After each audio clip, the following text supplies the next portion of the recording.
A very good afternoon to all of you. I'm very pleased to be in Baghdad once again, this time for the summit of the League of Arab States, in a moment that is a crucial moment for the region. The ground is moving under our feet in this region, but tectonic shifts are not a force of nature. The problems of violence and volatility are the result of concrete choices of people. And the solutions are also in the hands of decision makers. Solutions that, above all, are focused on making the most of the tremendous potential and opportunity throughout this region. We know the people of the Arab world demand and deserve a better future. The people of Lebanon, where the ceasefire and territorial integrity must be respected and all commitments implemented. The people of Syria, who need to see a path towards a political transition that is inclusive of all segments of the population, and the future of accountability, national healing, and further integration into the international community and the economy with the lifting of sanctions. The people of Yemen, who have been suffering from years of war and devastation and yearn for a peaceful future. And people in every corner of the Arab world which seek the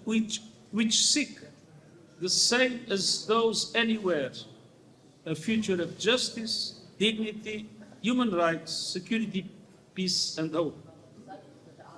One issue is at the heart of the region's unrealized hope: the unresolved question of Palestine.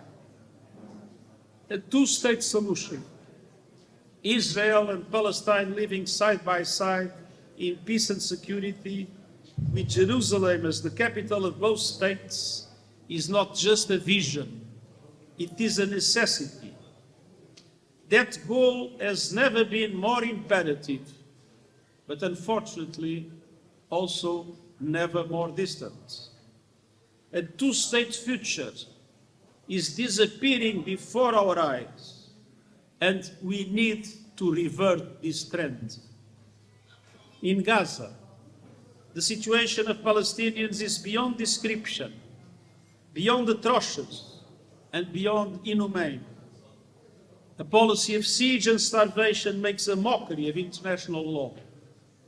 The blockade against humanitarian aid must end immediately. And I say again, nothing justifies the atrocious October 7 terror attacks by Hamas, but nothing justifies the collective punishment of the Palestinian people. We need a permanent ceasefire, the unconditional release of all hostages, the free flow of humanitarian aid, and an irreversible action towards a two-state solution. The high-level conference in June, co-chaired by France and the Kingdom of Saudi Arabia, is an important opportunity we cannot lose. This is a moment for moral clarity and concrete action. The choices ahead will shape the region for years to come. We can and must rise to this moment with courage, unity, and vision. I'm convinced that the Arab world has the strength, the wisdom, and the opportunity to lead the way toward peace, dignity, and a future worthy of all these people. Shukran, and I am, as I said, at your disposal for some questions. Thank you so much. Okay, let's start with a few questions, please. Indicate your name and your affiliation. Please start. محمد جبار من قناه العراقيه الجباليه. سيد غوتيريش، يعني في ظل وجود المذابح في غزه والازمات في لبنان وسوريا. Sorry, apparently there is here a device I wasn't aware of. انا محمد جبار من العراقيه الجباليه.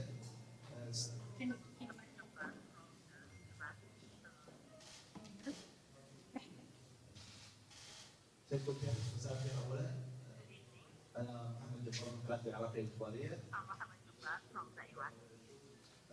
في ظل وجود المذابح في غزة والأزمات في لبنان وسوريا وليبيا واليمن، هل يمكن أن يجد تعاونا فعليا ما بين الأمم المتحدة والجامعة العربية لوضع حد لهذه الأزمات في المنطقة العربية؟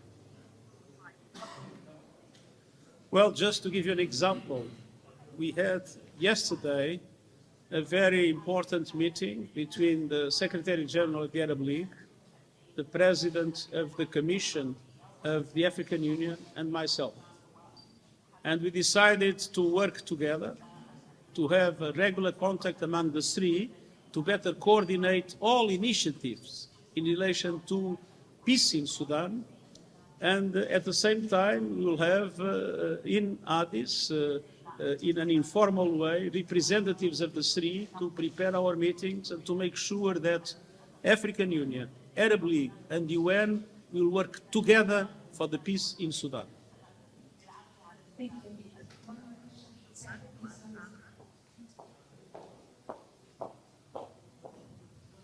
مساء الخير، زياد اسماعيل من الشباب. عندي سؤالين ما رايك في عمليه السلام بين الحزب الامريكي والاسرائيلي وتركيا؟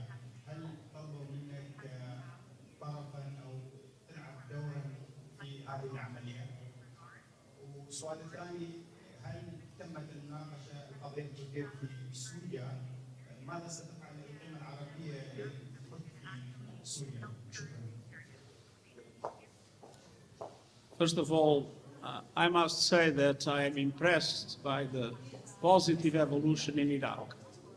Of course, there are still a few pending questions, but I'm totally confident that with dialogue and cooperation, those pending questions will be entirely solved. In Syria, it's very important to recognize that the Kurdish population in Syria is an integral part of Syria. I remember many years ago when I was trying to convince the Syrian government that statelessness of the Kurdish population had to be revoked. And fortunately today, all recognize that the Kurds in Syria are Syrian citizens, and the Syrian citizens, they must have full engagement in the political life of the country and the future life of the country. And I'm very hopeful about the conduction of dialogue between the leadership in Damascus and the leadership in the Kurdish region. No, please keep your question. سمعت الأمين عم بسمح لي سأسأل وعلى ما يسأل الأسئلة متفق عليها أسمح لي أنا لدي سؤال. يا صحفية سلمى الحاج من منصة بريف، لو سمحت لي سأسأل من فضلك. سعادة الأمين العام دائما تدعو إلى احترام القانون الدولي، ومنظمتكم عاجزة عن تطبيق القرارات الدولية سواء بين الدول والنزاعات وخصوصا في بلادنا العربية أو حتى موظفين المنظمة لم تستطيعوا أن تحكموا في غزة. هذا أولا. السؤال الثاني، الحرب على غزة وما تلاها من هجوم الرئيس الأمريكي دونالد ترامب على الأمم المتحدة من أجل تطوير تمويلها، هل هذا يعني بداية نهاية المنظمة ومنظومة القانون الدولي؟ من فضلك لو سمحت لي الإجابة على السؤالين وشكرا وعذرا على التدخل. I didn't understand either. Please go ahead, sir. No, just no. Yes, I couldn't understand what was it, the question. The question was about Can you ask your question slowly because the translation didn't work?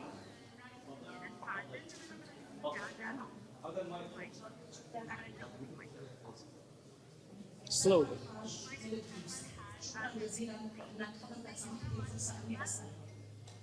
سؤالي لحضرتك، دائما تدعون الى احترام القانون الدولي سواء بين الدول ولكن النزاعات والحل السلمي، لكن على ما يبدو قرارات المنظمه تذهب في مهب كبير، ولا سيما ان حتى موظفي المنظمه لم تستطيعوا ان تؤمنوا لهم الحمايه في غزه، ما جرى في غزه من مذابح بحق الموظفين للامم المتحده، هذا اولا.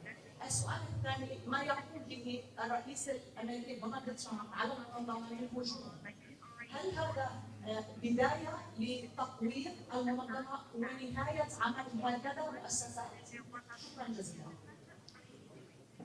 Well, if I understood well the question, The UN has been consistently involved in humanitarian aid in Gaza, first of all. Second, the UN has been consistently advocating for Gaza to have a ceasefire and to end the terrible suffering of the Gaza people. We have been strongly condemning any attempt to move the population out of Gaza against their will. And we consider that Gaza must be part of a future Palestinian state. And in all these things, the voice of the UN has been clear, the voice of the UN has been constant, and we have shown our strong commitment to the people of Gaza. So this is a matter in which I believe we are doing the right thing, and I'm proud of the work the UN is doing. Thank you. It's very hard to hear the Secretary. Stan, could you speak to the microphone and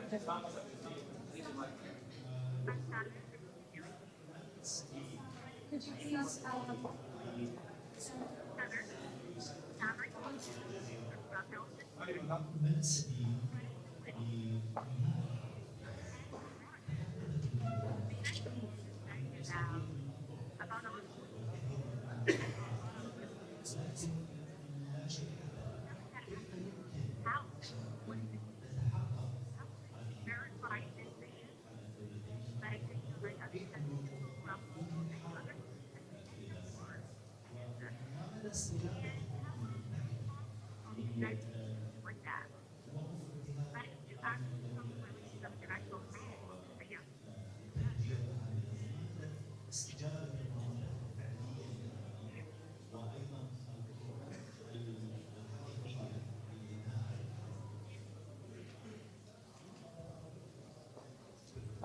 The Secretariat of the United Nations has not the power to end the war in Gaza. The Security Council might have that power, but as you know, the Security Council is paralyzed by vetoes. What I can guarantee is that the Secretariat of the United Nations and the Secretary-General will not lose one single minute in the attempt to convince the whole of the international community that they must put pressure on Israel for the military operations to end and for a permanent ceasefire, together with the release of hostages and together with unlimited support to the population in Gaza. But on top of that, our position is also very clear, and we will be strongly engaged with France and with the Kingdom of Saudi Arabia in the conference that is now being convened in June, a conference to mobilize the international community in defense of the two-state solution for Palestine. Thank you. It's yes. Two more.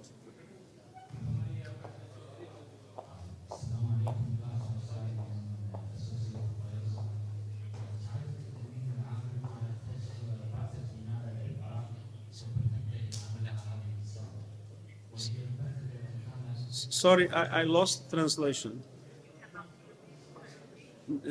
Now I can hear you again. Do you mind starting again?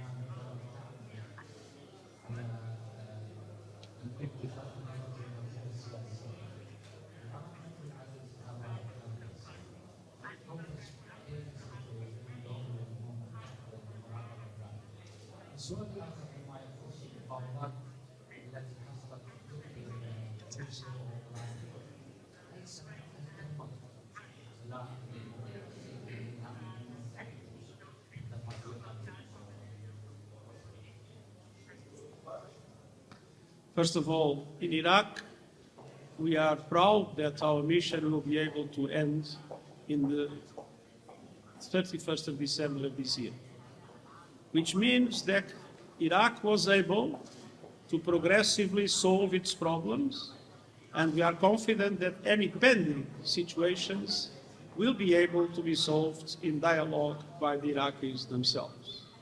And so I think it's time for the mission to end, but the UN will remain in Iraq with its country team, cooperating for the development of the country, and we will be providing also in relation to the elections, election assistance that might be required by the government of Iraq. In relation to the negotiations, according to the news, even if there were some positive aspects about prisoners exchange, there was not much progress in relation to peace in Ukraine. And we'll go on strongly advocating for a just peace. And a just peace is a peace in which the Charter is respected, the international law is respected, and the territorial integrity of Ukraine is respected. Thank you.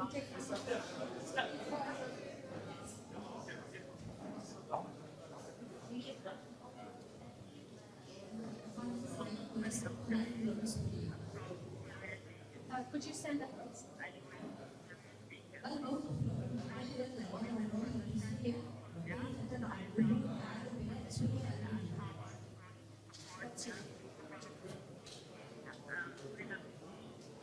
I must say that I have a love affair with the Syrian people. When I was High Commissioner for Refugees, the Syrian people has received almost 2 million Iraqi refugees. There were no camps in Syria. Refugees were with the communities, were with the families, and were treated in a way that really is a shame for those that sometimes much richer than Syria do not treat well refugees.